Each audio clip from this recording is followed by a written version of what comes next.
off to the races as we get ready to talk about the Maven Path. So, as we wait just a second here for everybody to hop on, I'm going to go ahead and tell you what this is about. We are going to be talking about the Maven Path. So I know everybody keeps asking, David, what is a Maven? What is a Maven? So we've talked about it before, but just as a quick review, Maven is someone who is an expert.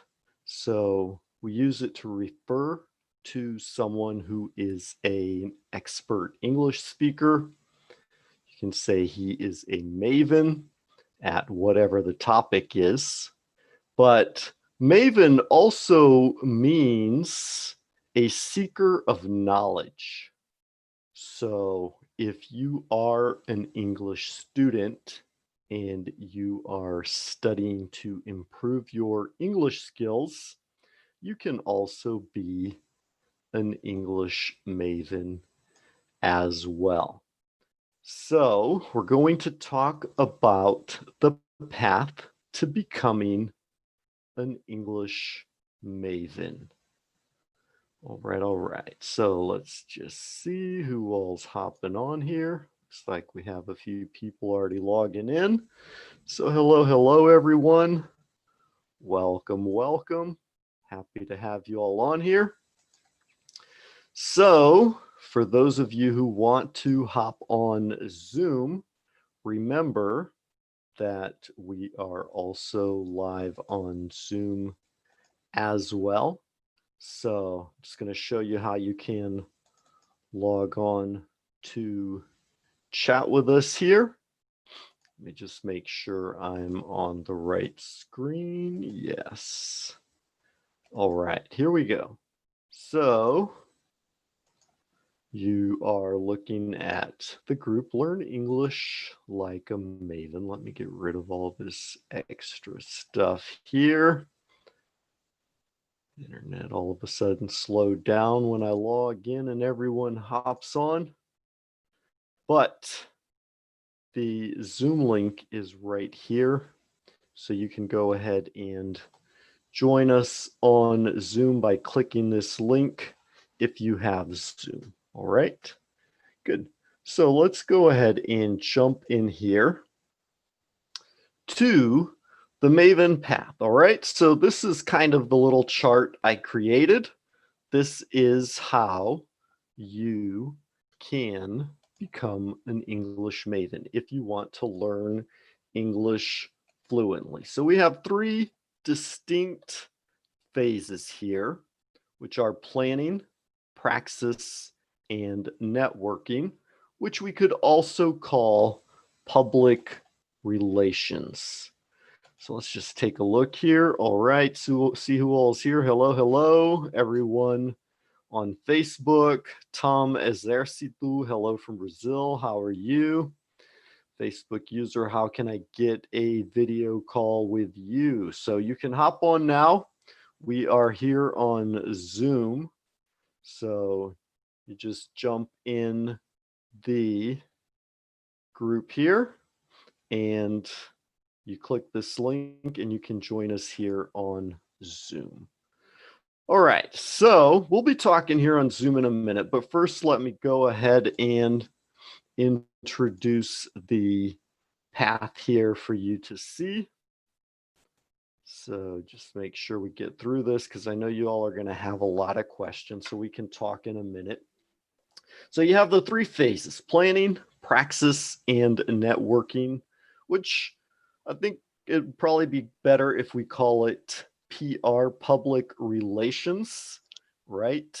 Just so it goes along with the PP and the P here, right? Instead of PPN.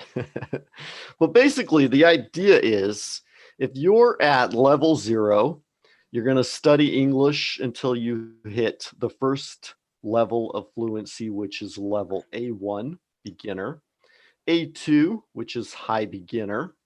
So then we've got B1, intermediate, low intermediate, B2, intermediate, C1, which could be upper intermediate or advanced, and then C2, which is fluent. So basically, you're going to start in the planning phase, cycle through these steps, come up through the praxis using your English praxis, and then eventually testing your level and then cycle back through, right? So if you're already, many of you participating in this group are around level A2, B1. I know we have a lot of teachers who are probably around level B2. So first off, you need to test your level, your current level. We've talked about this a whole lot already. I gave a full webinar of about 90 minutes on how to do the planning phase. So if you haven't yet watched that, I recommend you watch that series, and we can talk more about that as well. But anyways, I'm just saying all that because I'm not going to go deep into each of the steps right now because we have covered that before. But I want you to see the bird's eye view, the high level view of this. Okay, so take a level test. There's a lot of level tests that you can take online. Some are paid, others are free. And take one of those level tests, find out what level you are at. Okay, so if you're at level B1 and you know you want to get to level C1 or C2, then you just study till you cycle through and get to level B2. Then you continue cycling through till you get to level C1, then continue cycling through till you get to level C2. All right. So, Okay. first step, planning. Second step, get clear about your goals. Know why you're studying English, okay? Some people want to study English to take a test to get their master's.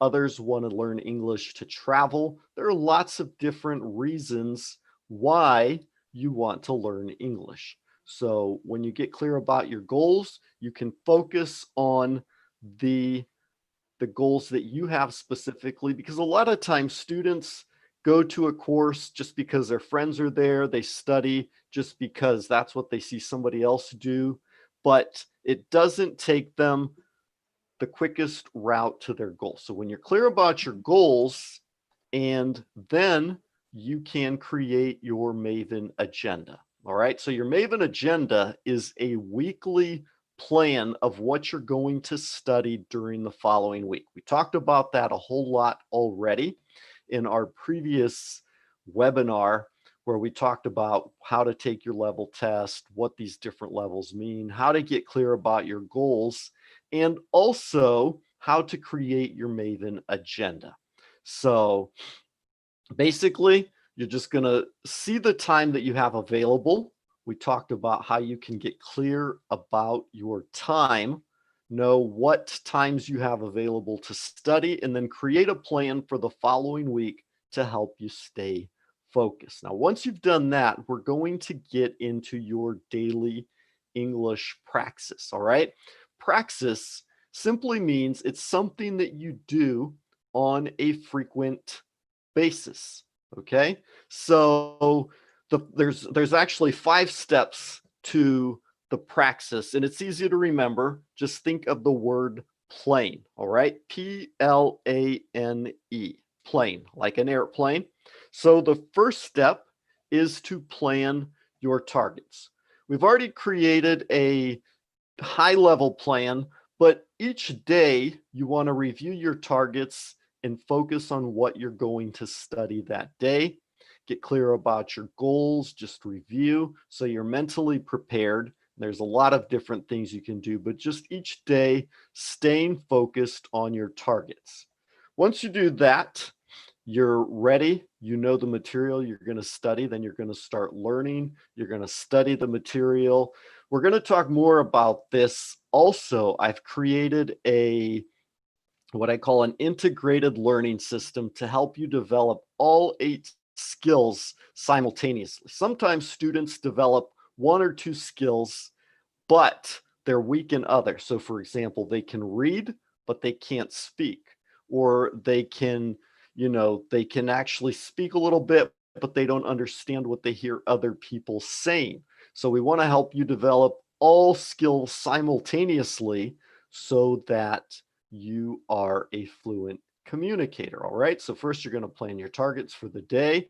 You're going to learn and study your material, and then you're going to activate your skills. This is extremely important. Why? Because many students, they study a lot. They study grammar, they study vocabulary, but they don't practice. So you can almost exchange practice for activate, but that's where you want to take everything you learn and actually use it. Because if you don't use it, you lose it, right? We have this expression, use it or lose it. So you want to, if you learn some vocabulary words, you need to practice them when you're speaking, when you're writing, when you're reading, look for those words to activate them. This often happens where you learn a new word, but you can't remember it. It's on the tip of your tongue. As soon as you hear somebody else say it, you're like, oh yeah, I remember that word, right? So we want to make these words part of your active vocabulary. So it's extremely important. Then we get up to the letter N, which is network building, your public relation. This is where you're actually going out and finding people to speak with. All right, this is extremely important. I recommend that you have 12 people in your network, at least 12. 4 or 5 of these can be people who study English in your mother tongue. This is good because you can practice with them. If you have a question, they can explain it to you in your mother tongue. The problem is that it's very easy when you're talking with them and you don't know how to say something to stop speaking English and start speaking in your mother tongue, right? So you want some so that you can practice and ask questions, but you also want to have people in your network who don't speak your mother tongue, people from other countries, so that way you're forced to speak English with them at all times. So you find English students who speak your mother tongue, English students who don't speak your mother tongue. You want to find teachers, tutors, people who can help answer questions, and of course, native speakers, right? So a lot of students complain, they say this is hard because how are you going to find native speakers to practice with? But it is possible. We can share some tips later with you on how to do that. I was just speaking with someone in our last live who was telling me that he did this, which was Dayar. And so maybe later we can get him on to share some tips with you as well, how he found a native speaker. So what you want to do is consistently be evaluating and tracking your learning progress. Okay, so evaluate what you did, find what's helping you, and do more of that. Evaluate what you're doing, what isn't helping you, and stop doing that. So you're consistently experimenting new ways of learning, new study methods, new material. Test it and find something that works better than what you're already doing. If it's working, keep doing it. And after a while, as you reach new levels, some things that you were doing before might not work anymore. So you can stop doing those and replace them with what is. And maybe as time goes on, activities that you tried previously that didn't work before because they were too hard, too difficult, now become the appropriate method or technique that you need to use. So consistently be evaluating your progress.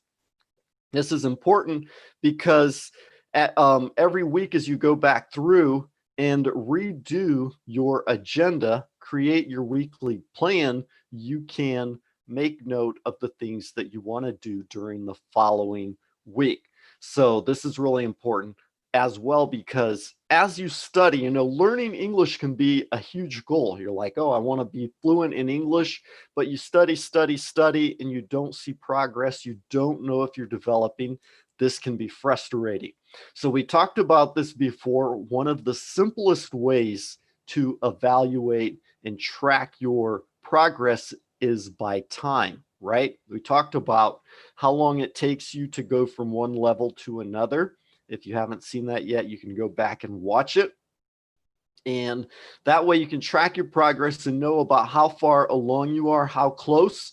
When you cycle through this several times, and you know that you're getting close to reaching the next level, then you can take another level test. So you can retest, reevaluate your goals and see how you're doing. So for example, if you start off at B1 and you take the test and you find you're at B2, congratulations, you've increased your level of fluency.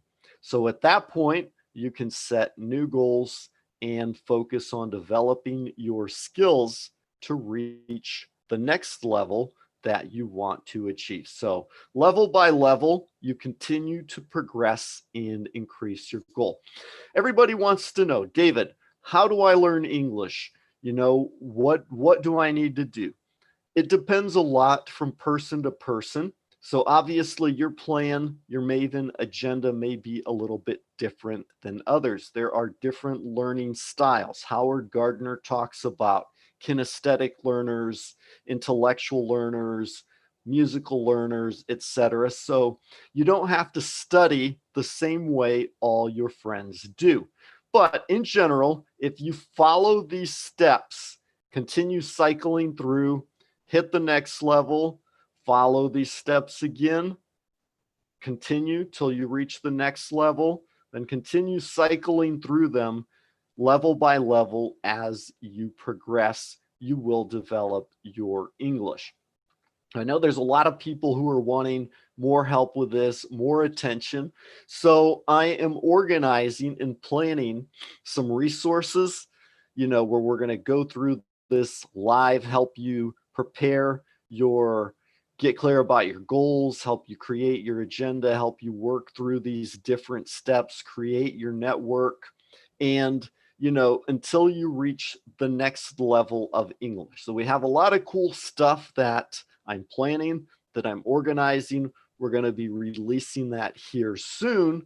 But in the meantime, I just wanted to share with you, these are the 3 basic steps: planning, making sure that you know your level, know your goals, you have an agenda, your weekly plan to achieve it. Then follow these 5-step praxis here: the plan, learn, network, evaluate. Cycle through this every day with your daily English praxis. And once you are ready to reevaluate, retest yourself, and see if you've reached the next level, doing that as well. So once you reach the next level, then continuing on through it again. But once you know how to do it, it's super easy. Learning English isn't complicated, right? It's not easy, but it's not complicated. So as long as you stay focused, you're disciplined, you have a system for learning, growing, developing, making progress, you will continue to improve. Sometimes you just need a little help, a little motivation, but as long as you are evaluating and tracking your own goals, you will reach the next level. I have a friend who used to say, as long as you don't quit and as long as you don't die, as long as you stay focused on your goal, you will achieve it. It might take you longer than somebody else, but just stay focused. Don't give up on your goal. So this is it, guys. Planning, always having a good plan, know where you're going, have the daily praxis, know what you're going to be studying and doing, and constantly be networking so that you can practice the language, practice what you're learning with other people. All right. So let me take a quick look here, see who all is on here. Nashi, Sagar, hello, Nino, Amina, how are you guys all doing? Raquel Santana, hello. Good to see you all here. I know we have somebody who joined us here on Zoom. Who is here? There it is, Oscar. Hey, Oscar. Hello, teacher. How are you? Doing great. How are you doing today? I'm fine, thank you. All right. So listen your presentation. All right. Thanks. Happy to have you here. You live in Mexico, right? Yes, I'm living in the border with USA. Okay, great. Very good. So happy to have you here.